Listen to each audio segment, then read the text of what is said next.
আসসালামু আলাইকুম everyone, Moniza's daily life থেকে আমি মনিজা চলে এলাম আবারও আপনাদের সামনে তেলাপিয়া মাছের তরকারির রেসিপি নিয়ে।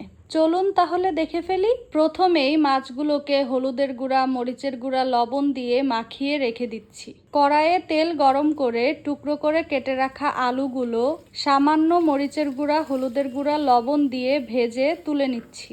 লবণ হলুদ দিয়ে মাখিয়ে রাখা মাছের টুকরোগুলো একে একে ভেজে তুলে নিচ্ছি। বেঁচে যাওয়া তেল অন্য একটি কড়াইয়ে দিয়ে পেঁয়াজ কুচিগুলো ভেজে পরিমাণ মতো হলুদের গুঁড়া, মরিচের গুঁড়া, ধনিয়া গুঁড়া, স্বাদ মতো লবণ দিয়ে নেড়ে আদা রসুন বাটা দিয়ে কষিয়ে ভেজে রাখা আলু দিয়ে নেড়ে ঝোলের জন্য দিচ্ছি পরিমাণ মতো পানি। এবারে কাঁচামরিচ ফালি দিয়ে কিছুক্ষণ জ্বালিয়ে দিচ্ছি ভেজে রাখা মাছগুলো। জিরার গুঁড়া দিয়ে কিছুক্ষণ ঢেকে রান্না করে নিলেই হয়ে যাবে মজাদার তেলাপিয়া মাছের তরকারি। ধন্যবাদ সবাইকে, ভালো থাকবেন সবাই, আল্লাহ হাফিজ।